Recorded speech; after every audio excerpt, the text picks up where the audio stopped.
What's going on? Welcome to another episode of Crime Pays with Botany Does It. Today we're here at Pizzo Native Plant Nursery. I like doing that. They won't let me do commercials for them though because it's too abrasive. But anyway, Pizzo Wholesale Native Plant Nursery out here in beautiful Leland, Illinois. You think how many times people said beautiful Leland? I don't know if that actually happened. Anyway, it is fucking beautiful here at least. This is all prairie.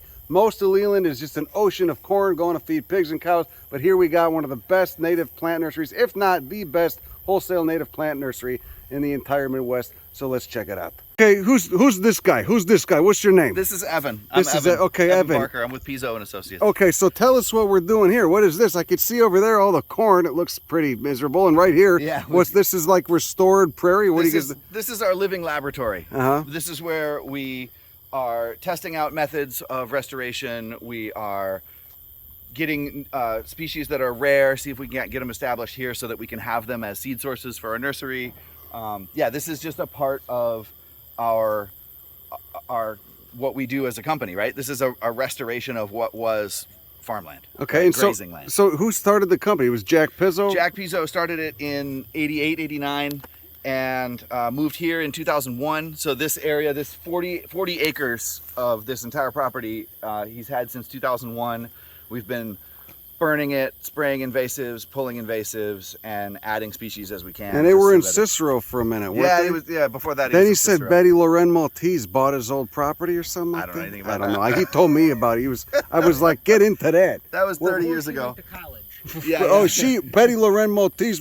That's this is like some local Chicago shit we're getting into. No one else is gonna know, but we can laugh at it at least. Anyway, so all right, so this is kind of like, what was this when you guys came out here? It was a grazing plot for a guy who had cattle. So it was pretty boring. It was a lot of bromus and ermis and like wetland areas where the cows weren't wanting to go. So lots of cow shit and lots of invasive European grasses. Pretty bad. But there were some areas in the wetlands, and there were some areas that we'll go to over there that had some remnancy, that had some really awesome native plants left in the seed bank, or that were actually growing. And because I was out here 5 days ago with Jack, and he was showing me some incredible stuff. I mean, just fucking beautiful prairie. So anyway, all right, well, let's go check out what you're doing here. Yeah. This is the seed storage room. What you got over here? I notice it's a little bit chillier. You got a dehumidifier or what? What do you need here for climatic control? It's got to be a certain temperature. We try to keep it dry so that this stuff doesn't start to rot. We don't know what kind of moisture it's got when it's coming in. So this is where we keep all of our seed for future propagation. Seed that we purchase in. So this is stuff that just got clipped and you're letting it dry out? Correct, yeah. This is recent harvest stuff, yeah. And then in back, I don't know if you can see all the way through, that's the stuff that we've bought for our larger restoration projects. Okay, but as far as like this goes, you just let it dry out, let it get crispy. You got a dehumidifier over there too? Yeah, dehumidifier runs, air conditioning runs year round. So you keep it chilly and dry. So that it doesn't rot. Right, if it stays moist, this is true if you were going to do it in your garage, right, in a paper bag. If it doesn't get dry first, it's going to rot over the course of the winter. So this is all in, wow, look at all that little blue stem seed. So this is all in storage. This is waiting. And so when these are actually ready to germinate, what do you do? What's the next step? We take them downstairs and I'll show you the trays that we sow them in. So, but before we germinate, we got a couple steps. You got to clean this stuff and then we'll stratify it. This is the cleaning room. How do you guys do this? You got screens and stuff in here or what? Yeah, there's a whole bunch of screens. We have a couple of little machines that we use. A lot of it's done by hand just to get the seed ready so that it can get contact with the soil so that we're sure that it's going to germinate. So when you're screening stuff out, you're getting all the chaff. Yeah. You get all the chaff out, right? So how does it work? Just different filter sizes, different pore sizes? Different sieve sizes for different seeds. Some of them are absolute dust, like Physostegia.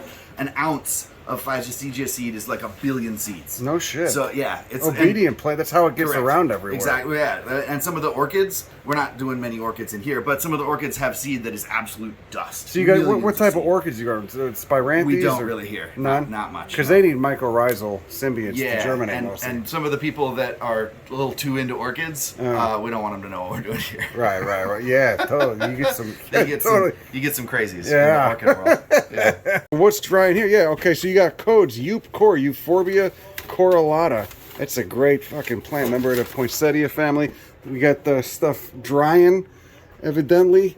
It's a Silene. Oh, Silene. Okay, so yeah, and there's all the seeds. So maybe not dry. Maybe they're just waiting for the capsule to hiss and then open up. And then collecting it in this paper, and then you got all these different pore sizes to get the chaff out, separate the seeds from the chaff. So this basically just works. The seeds drop through those pores and the chaff stays up. Right. If you were doing this on your own at home in a small scale, you probably wouldn't need to separate the seeds from the chaff.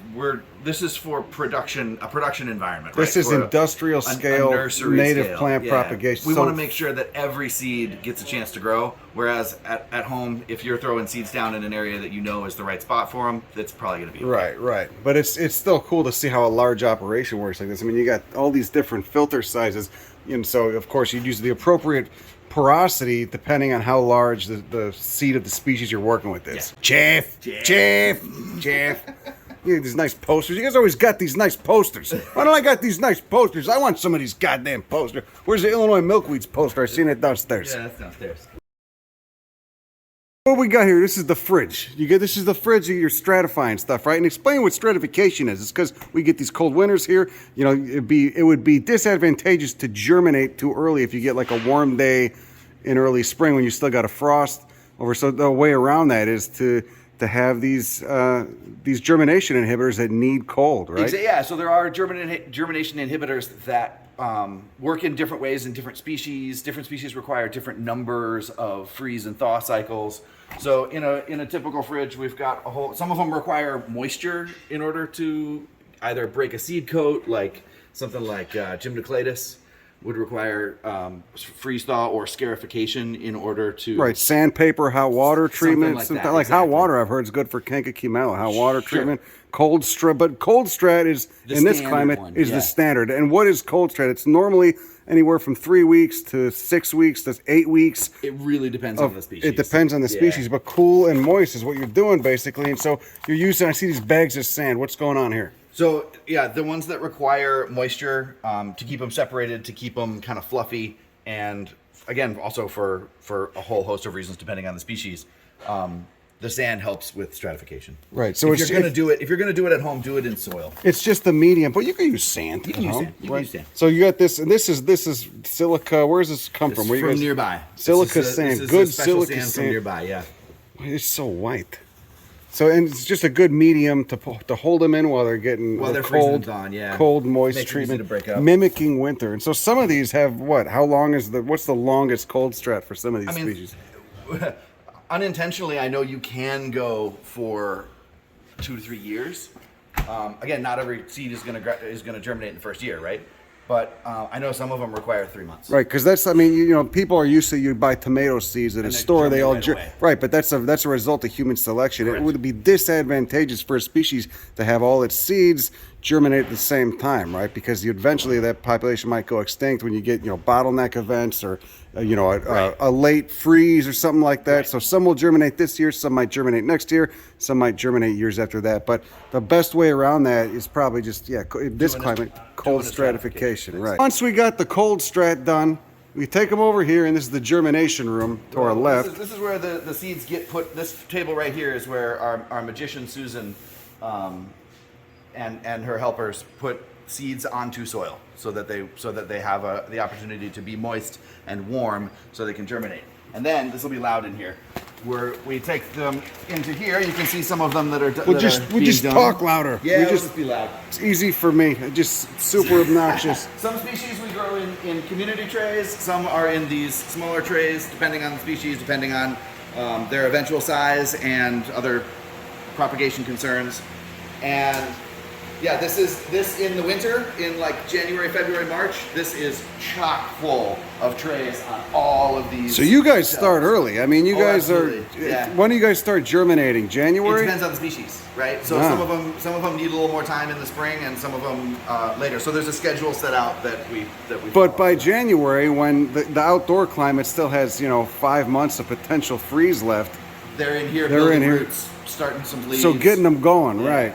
And so this is not much of a volume of soil inside one of these cells. So the next part in the process is bumping these little guys up into bigger trays, usually 50s. So they get what, like 2 weeks in here once they pop? It could be 2 weeks, it could be 2 months. Oh, It wow. depends on how fast the species grows. Right, but you got to keep these moist. How do you guys just water them every See day? these sprayers up here? Oh. Yeah, everything's automated in this room. There's a whole bunch of controls on the outside of the room. There you go. It's heated. It's got, you know, we've got a big. Because I was going to say that small volume of soil in each one of those cells, they must dry out They get quick. watered multiple times a day. Yeah, okay, there you go. So what? So this is Echinacea purpurea. You got the little Prairie, code yeah. on there. Every single plant is going to have the 6-letter code. What's this? Budalua Gracilis. grass. Yeah, mustache grass. Who's right? this? That's one of the irises. Probably iris. Yeah. These are Illinois native irises. Illinois native. Everything grown here is native to this state. Oh yeah, Penstemon hirsutus. There we go. Those are Penstemons are notorious for smelling like hell, huh? They smell like feet. The seeds. So yeah, a lot of our people don't like harvesting the seeds of penstemon because your hands smell like feet after. Yeah. What's this? Pea dioica. This is a monotypic genus of Malvaceae. Tell me what's. The seed pods do look like Malvaceae. There you go. There you go. Look at that. So is this a rare one or what? How It's often? fairly rare. It's a C10 in plants in the Chicago region. Oh, which means, of course, C0 means something you find growing on the fucking In a crack cracks in of the the. side, yeah. You're right. Whereas C10 is like, this is some good shit. This It's is some conservative good with where it'll grow. It doesn't grow where there's prairie remnant or yeah, something. It grows this in is prairie remnants. You can get it to grow in restorations. But, so cotton it's picky. family, hibiscus family, Pea dioica, and look at those tiny. And that's not a mutant flower. That's how they look. That's only 4 petals or what? Yeah, that's Let me how see. they are. What the fuck? I would think there would be 5. Right. Oh, this Oh, one this has one's 5. got 5. So that was just the mutant. There was some genetic thing going on. Maybe he was eating paint chips as a kid or something. Anyway, look at it. Yeah, there you go. Yeah, that looks like more like a malvaceous flower. There you go. Yeah, I had never seen this until today. Look at that. That's cool. So this is a large, and it tends to like wetlands or what? Yeah, it likes wetland edges. It likes spots where there's going to be some moisture. I think it's kind of like a clay soil thing. Don't quote me on that. I could be wrong. But it grows where it grows a lot, like in a bush like this. So you guys probably sell plugs of this too, huh? I don't know that we do because it can't. I don't know. We probably do. Yeah. Probably do. We'll have to look at the list. So after we leave the seed house, the germination house, they go into where? They go into one of our greenhouses or into one of our hoop houses. So they get scaled up into bigger cells and they go out here. Exactly. And the scaling up happens in our pump house. So yeah, so let's talk about what we're doing. This is when they pot them up, basically. They move them up. Into a larger cell size. Hello, everybody. Hi. Everyone's cool being filmed, right? Okay, just want to make sure. All right, so what's going on here? So 50 cells, we call these 50s, and then the seedling tray. And we just pop them out. God, look at the roots already on those. Wait, show me that again. Yeah. Holy shit, that's incredible. Look at it. How do you get such healthy roots on this? And what is this? What species are we looking at? Plantata? Oh, It's no. a blue vervain. Yeah, blue vervain, yeah. Verbena hastata? Yeah. Wow. That's incredible. What do you guys do? You guys are roiding these things up.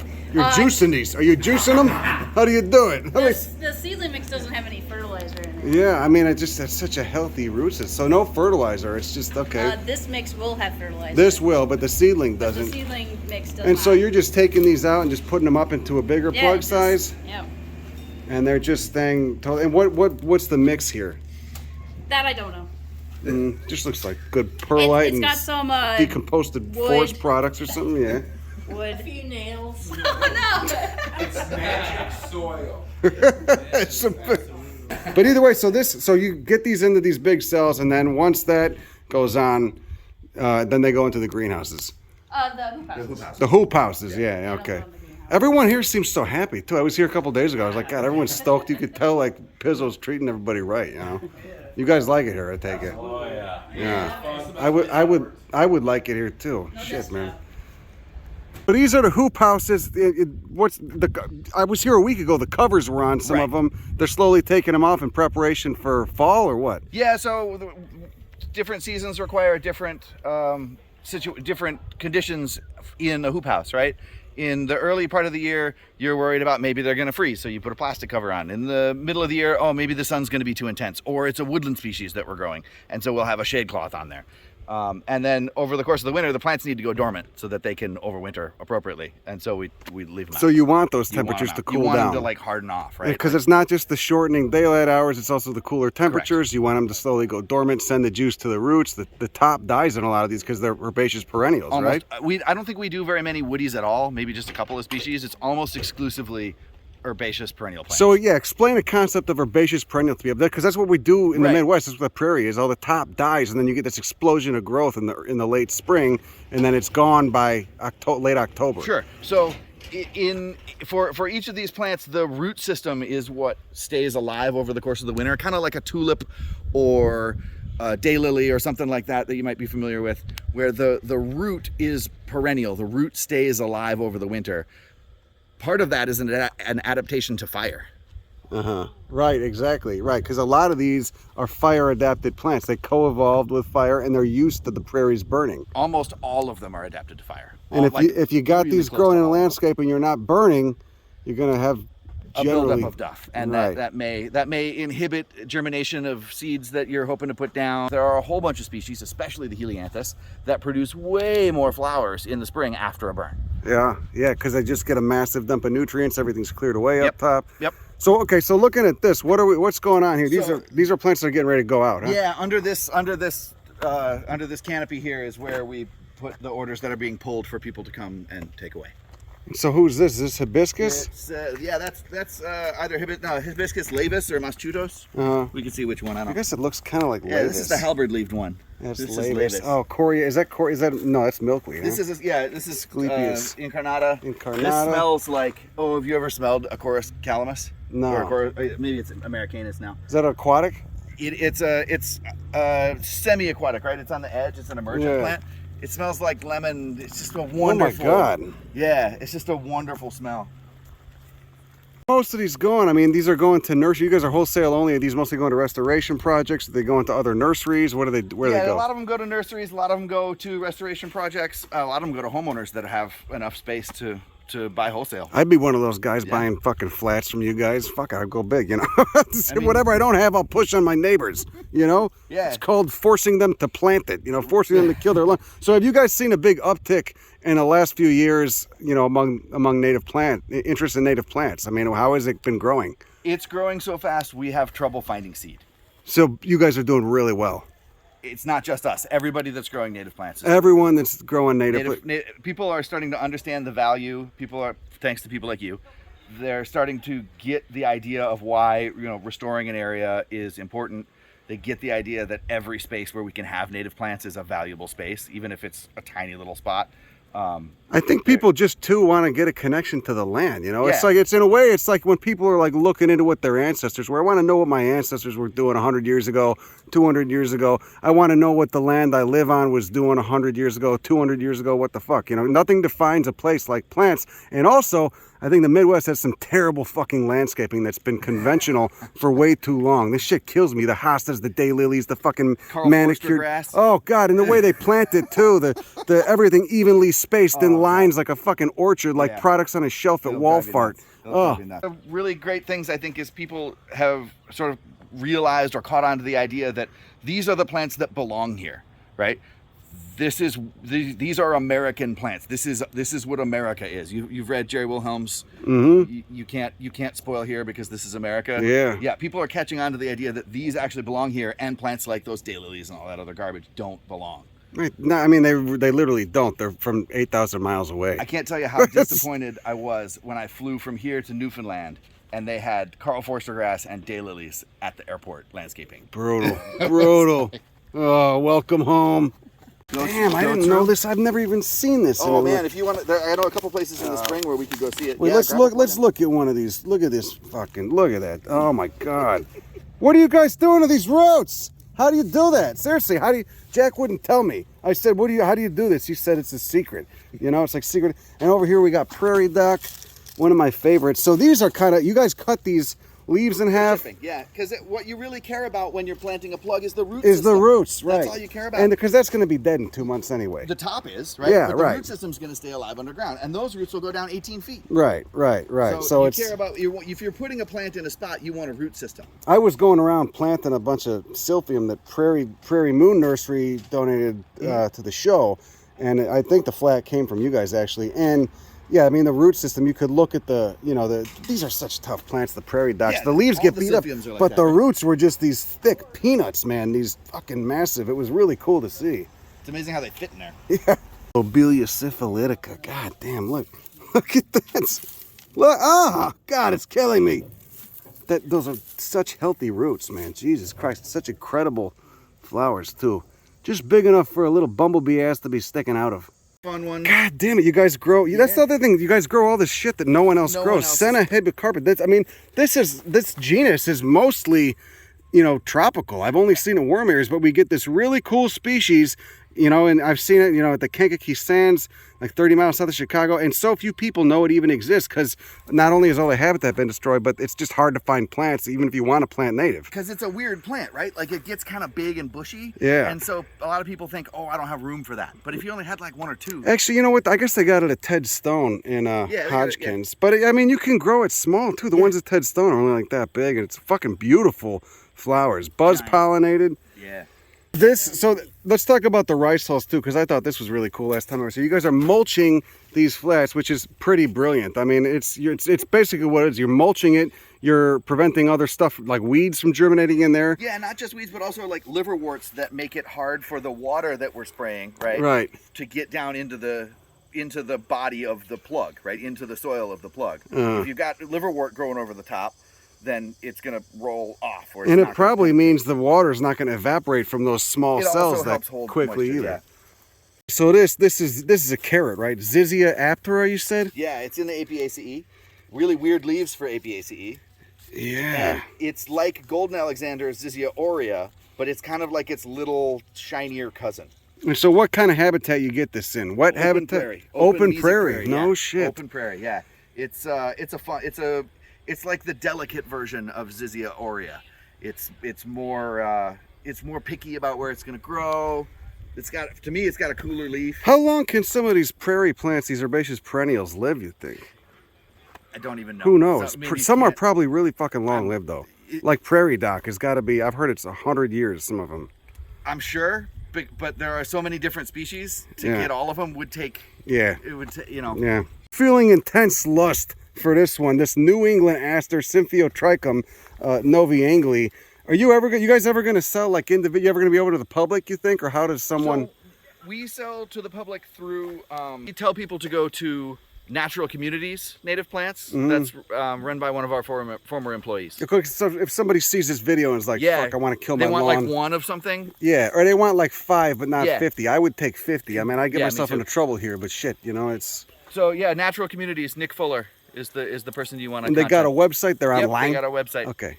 This is the grass dungeon. This is the grass dungeon over here. Is that little blue stem? Who's that? There's Bouteloua curripendula. This looks like little blue over here. Yeah. Everyone in their garden wants the nice shit to bring the pollinators in, but grasses have a really big role as well because they're the one that put all that carbon in the ground. Absolutely. Then not only do they help carry fire in larger restorations, but people underestimate the value of texture in a landscape design prairie.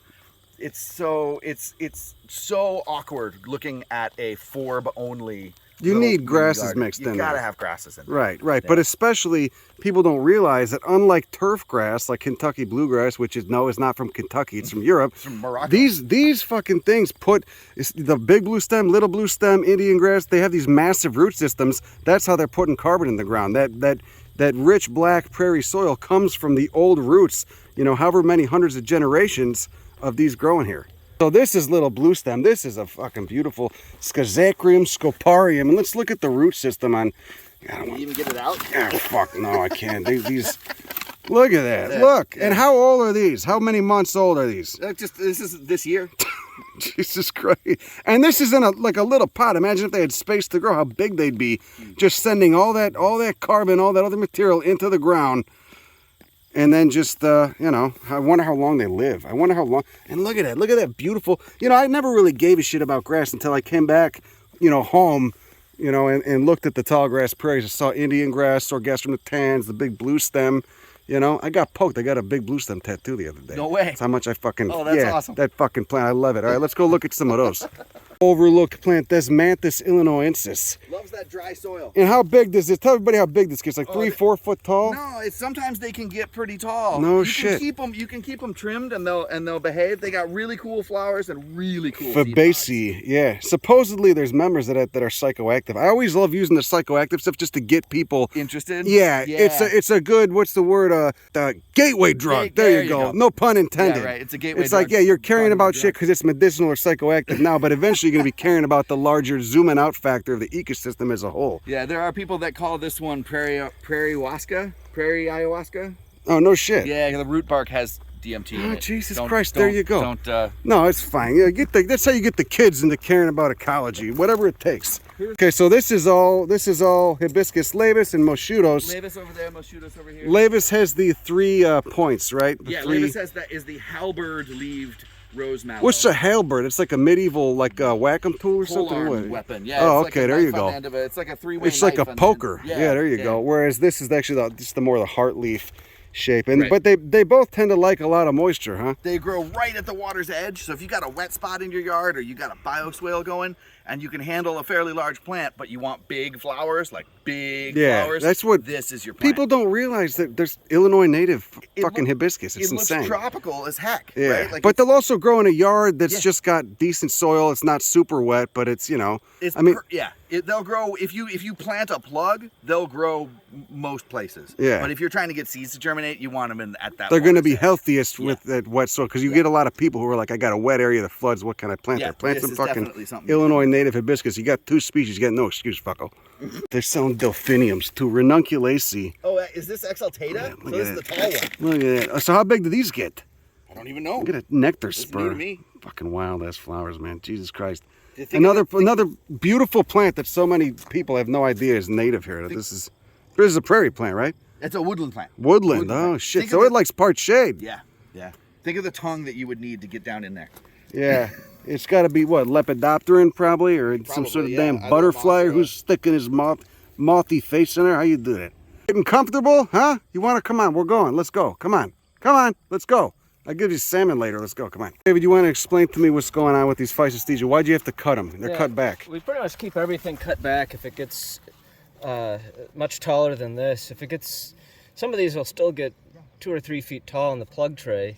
And if you take the plug out and try and plant it in the ground, that really skinny tall plant will just break off. Probably a pain in the ass to ship too.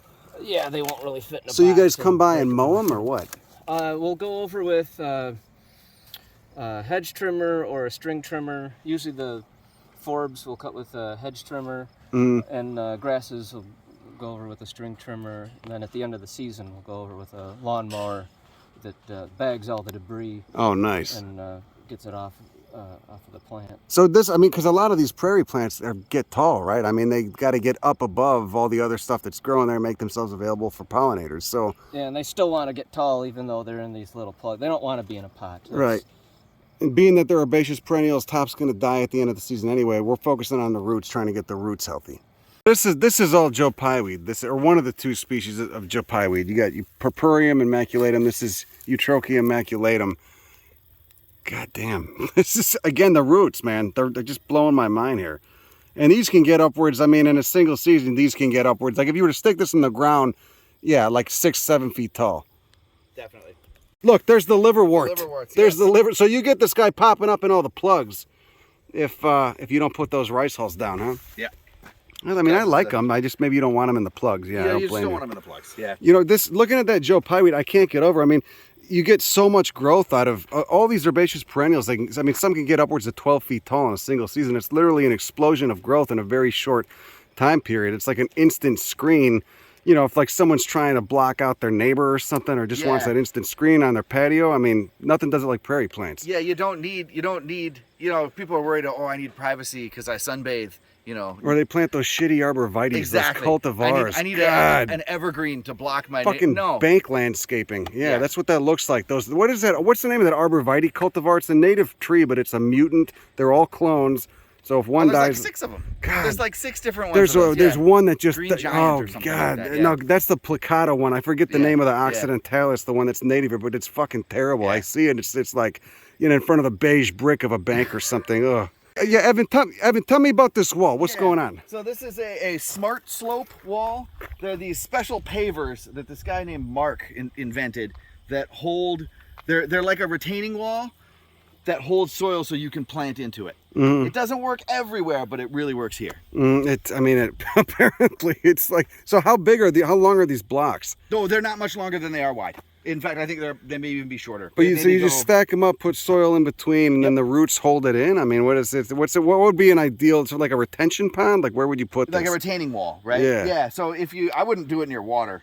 But like, because it would wash away, yeah. An embankment on the side of the highway, so long as it's facing south or west. Yeah. You could totally get stuff to grow here. There's just so much diversity. You got Symphyotrichum, these giant milkweeds, Amsonias, Asclepias, Helianthus. And look at those Symphyotrichum. Which one is this? This is Aromatica? Oblongifolius. Symphyotrichum oblongifolius. How many different Symphyotrichums you get here? Like 5, 6 species or something, or what? 12. Jesus well, they got Christ. broken up. And it used to be aster. It's called asters. Right. Yeah. So this is native strawberries. I mean, they're technically edible, but not really palatable. The birds love them, but I mean, they're fucking beautiful either way. So what about these? These are like a nice ground cover or what? They work as a ground cover. They work as especially in woodlands, woodland edges. This is something that is going to be not only valuable for wildlife, but it's going to look good. You guys propagate these just by moving these stolons. They send out these runners. You just root it in another pot and then transplant them into a shade house and keep them under mist for a few days.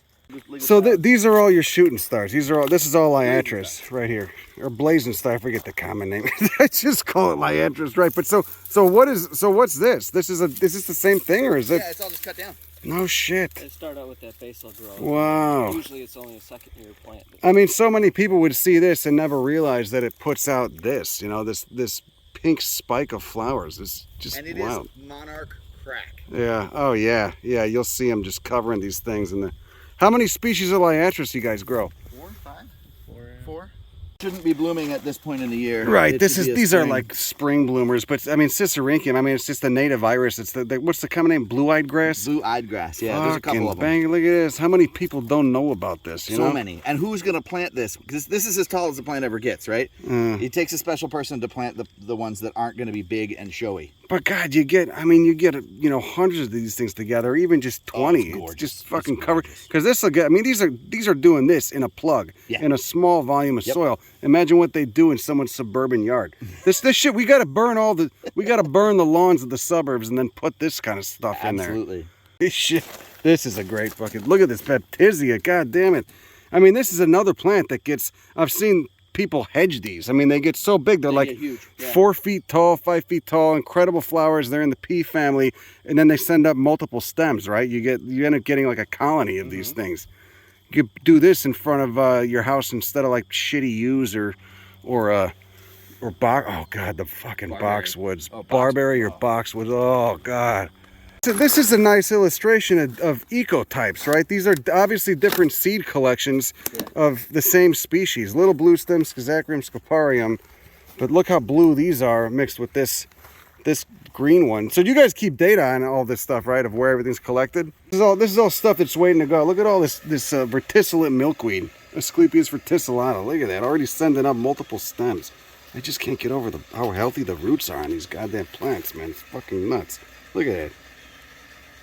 There we go. So this is all big blue stem. This is all Andropogon gerardii. Look at the fucking roots on these. I can't get them up. I'm gonna rip the plant up. God damn it. Oh, Jesus Christ. You can really see what those prairie roots want to do. How old? 6 months? Not even? Oh, fuck. I can't get them up. They're lodged in there. I don't want to rip this. Look at that. Probably the most beautiful grass in North America. Big blue stem. I'm not going to rip this poor bastard. Like, almost enough to restore a small sliver of an ecosystem. Under the tarps, and they'll get stuck, and we can't get them out. Jesus Christ. We put these, we call them Jesus, diapers. God damn it. So how do you get that? We'll go through with a soil knife. This is a diaper. And cut, yeah. This is, some people got a fetish for that. Andropogon gerardii. Jesus, so what the fuck? Before we ship it out, we'll go through with a soil knife. Because, God. You just give it that rich black prairie topsoil, some moisture, and some full sun, and they just fucking take off. Yeah, these are 3 months old. 3 months. These are 3 months old. Is that what you I, said, I Dad? thought Yeah. they were 6 months. I thought they were older. No, these are 3 months old. That's how fast these things A grow. warm season plant, so we just sow it Yeah. once the temperatures warm up. And they'll flower the first year, huh? I'm not sure. I think they usually like to go through a cold period. Yeah. God, the roots on it. Jesus, look at it, man. How do you guys do this? No one's ever gonna tell me. I'm just gonna have to. Maybe in 10 years, once Jack gets to know me better or something. Who knows? Panicum virgatum, switchgrass. Oh, Jesus Christ. We try to reuse These roots are just. I mean, this is. Turf grass doesn't do this. Turf grass is obedient. It just stays nice. It's a good conformist. I mean, this is really this is how you build soil with these fucking species right here. This looks like a grass almost, but it's liatris. God damn it. And so how old are these guys? Same thing, only if you, I mean, that would, even if that was just a, yeah, it looks like a, it's, not Savannah. oh, Christ.